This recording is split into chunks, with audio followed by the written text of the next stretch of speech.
ಪರಮೇಶ್ವರನ ಪೆಡೆ ಮೇಲೆ ಕುಂತಿರ್ತಕ್ಕಂಥ ಪಾರ್ವತಿ ಶಿಲೆ ಇರೋದು ಅಪರೂಪ ಅಂತ ಹೇಳ್ತಾರೆ. ಇದೊಂದು ಅಪರೂಪದ ಶಿಲೆ ಅಂತ ಹೇಳ್ತಾರೆ ಸರ್.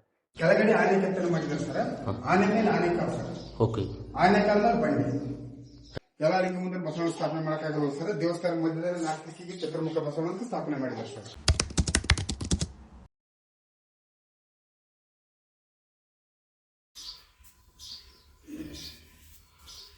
ಇದು ಇಲ್ಲಿ ಎಲ್ಲ ಲಿಂಗಗಳಿಗೆ ಪ್ರಸಾದವನ್ನು ವಿತರಣೆ ಮಾಡುವಂಥ ಒಂದು ಸಾಧನ.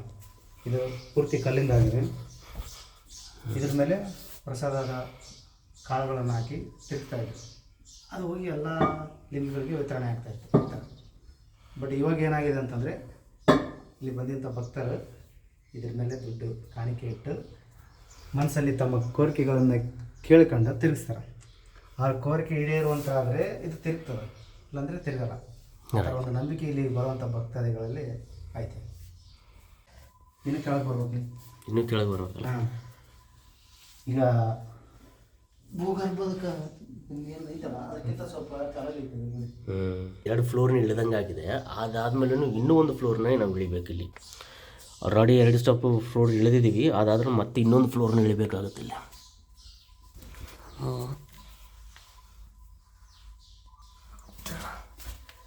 ಫ್ಲೋರ್ ಈ ಥರ ಫ್ಲೋರ್ ಇಳಿದು ಬಂದರೆ ಮೇನ್ ಗರ್ಭಗುಡಿ ಕಾಣಿಸುತ್ತೆ ಇಲ್ಲಿ.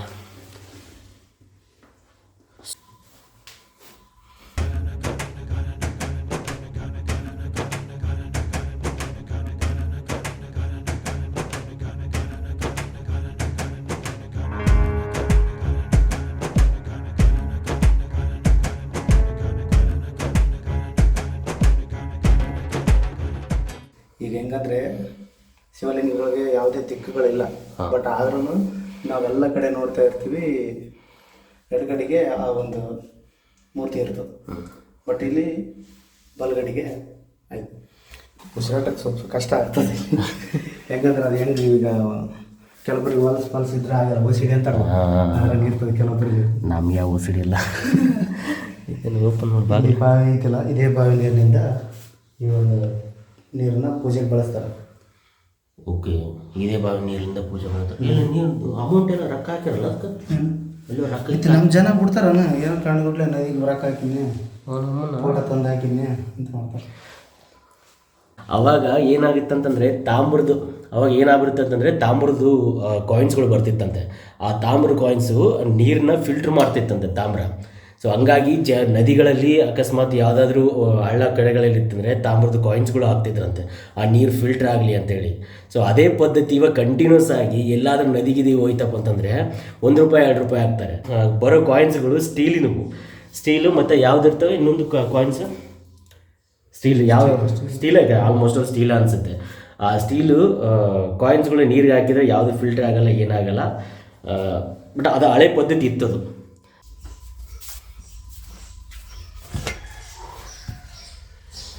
ಕೋಟಿಲಿಂಗ ಅಂದರೆ ಈಗ ನೀವು ಹಂಪಿಯಲ್ಲಿ ನೋಡಿದ್ರೆ ಸಹಸ್ರಲಿಂಗ ಅಂತೇಳಿ, ಆ ಥರ ಈಗ ಒಂದು ಲಿಂಗದಲ್ಲಿ ಸಾಕಷ್ಟು ಲಿಂಗಗಳು ಒಳಗೊಂಡು ಲಿಂಗಗಳನ್ನು ಮಾಡಿರ್ತಾರೆ. ಉದಾಹರಣೆಗೆ ನೀವು ನೋಡ್ಬೋದು ಇಲ್ಲಿಂದ. ಓಕೆ, ಈ ಒಂದು ಲಿಂಗದಲ್ಲಿ ಎಷ್ಟು 1 2 3 4 5 6 7 8 ಎಣ್ಸಕ್ಕಾಗಲ್ಲ. ಆಗಲ್ಲ. ರೈಟ್. ಇಲ್ಲಿ ಹೆಂಗ್ ಗೊತ್ತಾ, ಈಗ ನೀವು ಇಲ್ಲಿ ನೋಡಕತ್ತೀವಿ ಸ್ವಲ್ಪ ಅದಾವ, ಇಲ್ಲಿ ಮುಂದೆ ಹೋಗ್ತಾ ಒಂದೊಂದು ಲಿಂಗಕ್ಕೆ ಇನ್ನೂ ಜಾಸ್ತಿ ಇರ್ತಾವೆ. ಓಕೆ, ಪ್ರತಿಯೊಂದು ಲಿಂಗಕ್ಕೂ ಒಂದೊಂದು ಗರ್ಭಗುಡಿ ಟೈಪ್ ಮಾಡ್ಯಾರ. ಸೊ ಪ್ರತಿಯೊಂದಕ್ಕೂ ಒಂದೊಂದು ಗರ್ಭಗುಡಿ ಇರುತ್ತಾ? ಗರ್ಭಗುಡಿ ಅಂತಲ್ಲ, ಈಗ ಅದಕ್ಕೊಂದು ಗುಡಿ. ಹಾಂ,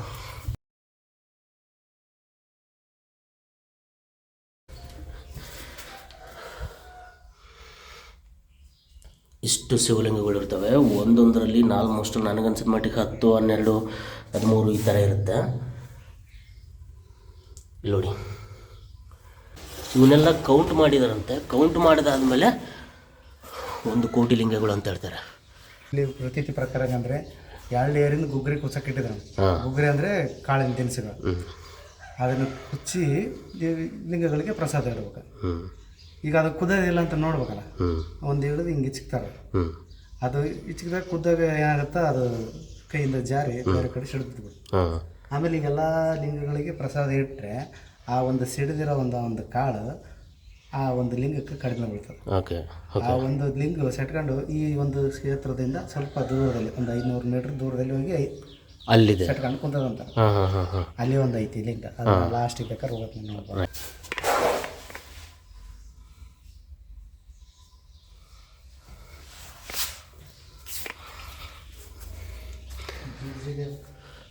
ಸೊ ಇಲ್ಲಿ ಮೇಲೆ ಪ್ರತಿಯೊಂದಕ್ಕೂ ಗೋಪುರಗಳಿದಾವಲ್ಲ, ಗೋಪುರಗಳು ಪ್ರತಿಯೊಂದಕ್ಕೂ ಇದಾವೆ. ಅಲ್ಲಿ ಒಳಗಡೆ ರೌಂಡ್ ನೋಡಿದಲ್ಲ, ಹಾಂ ಒಂದು ಲಿಂಗದಾಗ ಲಿಂಗ ಎಷ್ಟು 5, 8, 9 ಆ ಥರ ಇದ್ದು. ಮತ್ತು ಇಲ್ಲಿ ನೋಡಿ ಜಾಸ್ತಿ ಜಾಸ್ತಿ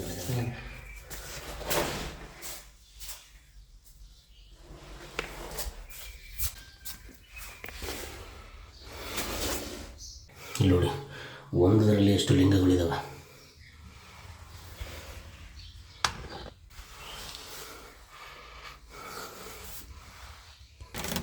ದಪ್ಪ ಇದ್ದಾರೆ ಏನಾದರೂ ಬಂದರೆ ಮುಗೀತು ಕತೆ, ಎದ್ದೇಳಕ್ಕೆ ಆಗಲ್ಲ.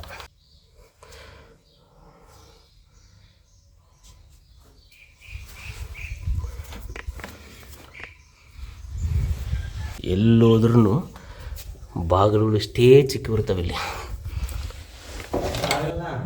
ಗುಡಿನೇ ಚಿಕ್ಕದು ನೋಡಿ, ಎಲ್ಲ ಕಡೆ ಹೀಗೆ ಇದೆ. ಗುಡಿನೇ ಚಿಕ್ಕದಿರುತ್ತೆ.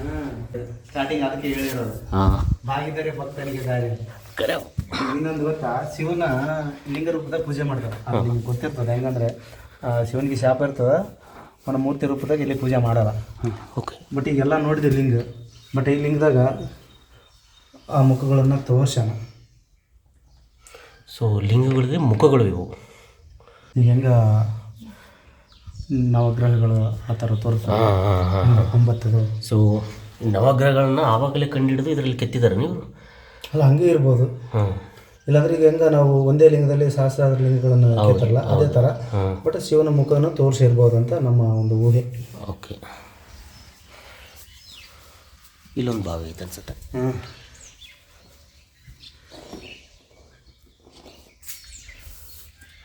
ಇದೊಂದು ಸ್ಟೆಪ್ ನೋಡಿ, ಈಗ ಬಂದಲ್ಲಿ ಇದೊಂದು ಸ್ಟೆಪ್. ಹಾಂ. ಈಗ ಇಲ್ಲಿಂದ ಮತ್ತೆ ಹಿಂಗೊಂದು ಪ್ರದಕ್ಷಿಣೆ. ಓಕೆ, ಇಲ್ಲಿಂದ ಮತ್ತೊಂದು ಪ್ರದಕ್ಷಿಣೆ. ಇದೆಯಲ್ಲ ಸರ್. ಓ, ಶಿವಲಿಂಗಗಳು ಎಷ್ಟಿದಾವೆ.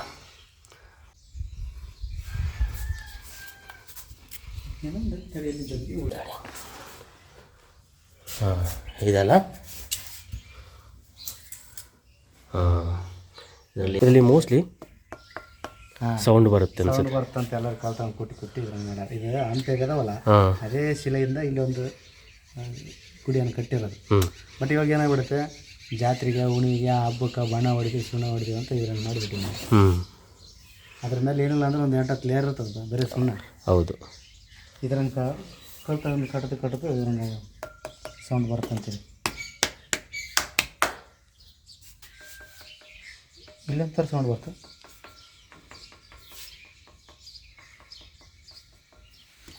ಕಲ್ತಂಗೆ ಕುಡಿದು ಜಗ್ಗದು ಬರ್ತದೆ ಸೌಂಡ್. ಹೌದಲ್ಲ. ಗೊತ್ತೈತಿ ಹೇಳಕತ್ತೀವಿ, ಆವಾಗ ನಾವಾಗ ಕಲ್ತಂಗೆ ಕುಟ್ಟಿ. ಹಂಪಿಗಳಲ್ಲಿ ಮ್ಯೂಸಿಕಲ್ ಕಂಬಗಳಿದಾವಲ್ಲ, ಅದನ್ನು ಟಚ್ ಮಾಡೋಕ್ಕೆ ಬಿಡೋಂಗಿಲ್ಲ ನಿಮಗೆ, ಯಾಕಂದರೆ ಫುಲ್ಲು ಪ್ರೊಟೆಕ್ಟೆಡ್ ಇರುತ್ತೆ. ನಿಮ್ಗೆ ಏನಾದರೂ ಹಂಗೆ ಟಚ್ ಮಾಡಬೇಕು, ಎಕ್ಸ್ಪೀರಿಯನ್ಸ್ ಮಾಡಬೇಕಂತಂದರೆ ಈ ಪುರದಲ್ಲಿರೋ ದೇವಸ್ಥಾನಕ್ಕೆ ಬರ್ರಿ. ಸೋಮನಾಥೇಶ್ವರ ಟೆಂಪಲ್ ದೇವಸ್ಥಾನ ಇದೆಯಲ್ಲ, ಅದರಲ್ಲಿ ನೀವು ಅದೇ ಕಲ್ಲಿನಿಂದ ಈ ದೇವಸ್ಥಾನನ ಕಟ್ಟಿದ್ದಾರೆ. ಈ ಕಲ್ಲು, ಎಕ್ಸ್ಪೆಷಲಿ ಈ ಕಲ್ಲು ನಿಮಗೆ ಮ್ಯೂಸಿಕ್ನ ಇದಾಗುತ್ತೆ, ಅಂದರೆ ಸ್ವರಗಳು ಬರುತ್ತೆ, ಸೌಂಡ್ ಮಾಡುತ್ತೆ ನೋಡಿ. ಇಲ್ಲೊಂಥರ ಸೌಂಡ್ ಬರುತ್ತೆ.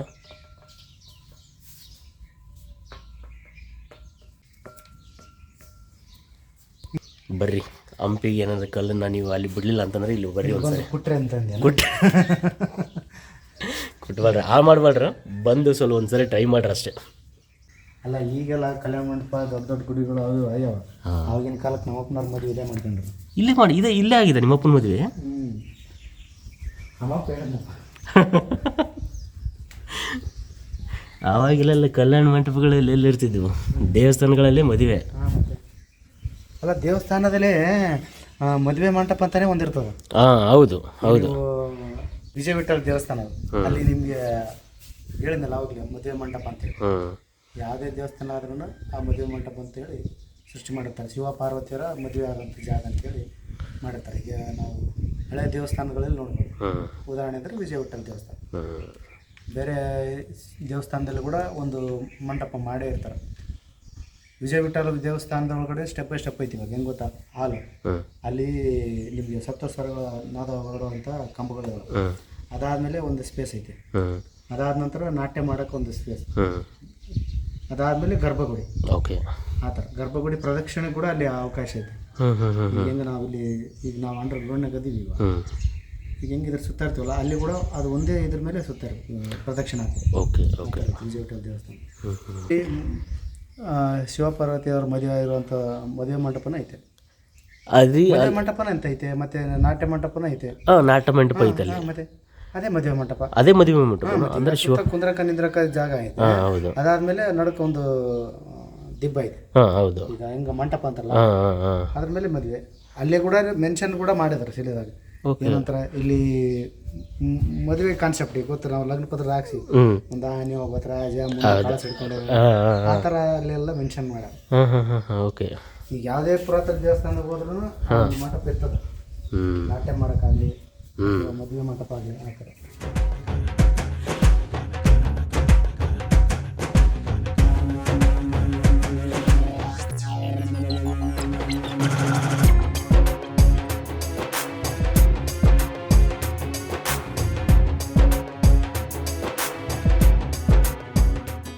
ಇದು ಸುರಂಗ ಮಾರ್ಗ. ಇಲ್ಲಿಂದ ಹಂಪಿಗೆ ಸುರಂಗ ಮಾರ್ಗ ಐತೆ ಅಂತೇಳಿ ಹೇಳ್ತಾರೆ. ಇದು ಸುರಂಗ ಮಾರ್ಗ. ನಾವು ಹೋಗೋಕ್ಕೆ ಯಾರು ಸಾಹಸ ಮಾಡಿಲ್ಲ, ಬಟ್ ಅವಾಗ ಹೇಳ್ತಾ ಇದ್ರು ಇಲ್ಲಿಂದ ಹಂಪಿಗೆ ಹೋಗೋಕ್ಕೆ ದಾರಿ ಐತೆ ಸುರಂಗ ಮಾರ್ಗ.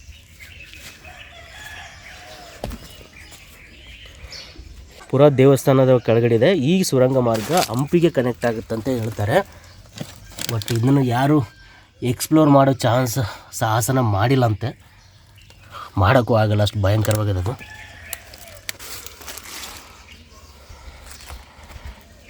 ಇದಿಷ್ಟು ಈ ವಿಡಿಯೋದು. ಬಟ್ ಸಾರಿ, ಇನ್ನೊಂದು ಮಾಡ್ತಿದ್ದೆ, ನಾನು ಹೇಳಿದ್ನಲ್ಲ ಒಂದು ಲಿಂಗ ಮುನಿಸ್ಕೊಂಡು ಹೊರಗೋಡೆ ಕೂತ್ಕೊಂಡಿದೆ ಅಂತಂದೇಳಿ, ಅದು ಎಲ್ಲಿದೆ ಅಂತ ತೋರಿಸ್ತೀನಿ. ಸೊ ಈ ದೇವಸ್ಥಾನದಿಂದ ಹೊರಗಡೆ ಇದೆ. ಇದು ನಮ್ಮ ಅಂಬಾರಿ.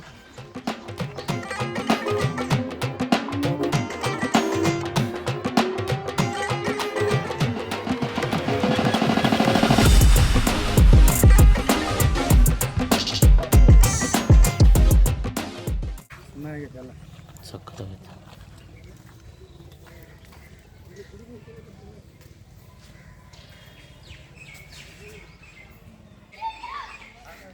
ಶಿವಲಿಂಗ ರಚನೆ ಬಗ್ಗೆ ವಿಡಿಯೋ ನೋಡಿರ್ತೀರಲ್ಲ, ಆ ರಚನೆ ಪ್ರಕಾರ ಐತೆ ನೋಡಿ. ಇಲ್ಲಿ ಕೆಳಗಡೆ ಪೀಠ, ಇಲ್ಲಿಂದನೇ ಇರ್ತದೆ ಲಿಂಗ, ಅಲ್ಲಿತನ ಮಧ್ಯಕ್ಕೊಂದು ಪೀಠ, ಆನಂತರ ಮೇಲೆ ಪೀಠ, ಇದು ಲಿಂಗ. ಇವತ್ತಿಗೆ ಇಷ್ಟು. ಐ ಹೋಪ್ ದಟ್ ಎಲ್ಲರೂ ಎಂಜಾಯ್ ಮಾಡಿದ್ರೆ, ಏನೋ ಒಂದು ಇನ್ಫಾರ್ಮೇಶನ್ ತಿಳ್ಕೊಂಡಿದ್ರ ಅಂತ ಅನ್ಕೊಂತೀನಿ. ಸೊ ನೆಕ್ಸ್ಟ್ ವೀಕು ಇದೇ ತರ ಇನ್ನೊಂದು ವಿಡಿಯೋ ಜೊತೆ ಬರ್ತೀನಿ. ಇನ್ಫಾರ್ಮೇಟಿವ್ ವಿಡಿಯೋ ಆಗಿರುತ್ತೆ, ಬೇರೆ ಬೇರೆ ಪ್ಲೇಸ್ ಎಕ್ಸ್ಪ್ಲೋರ್ ಮಾಡ್ತೀವಿ. ಸೊ ಅಲ್ಲಿವರೆಗೂ ಕಾಯ್ತಾ ಇರಿ. Stay tune. Thank you for the time. Have a nice day.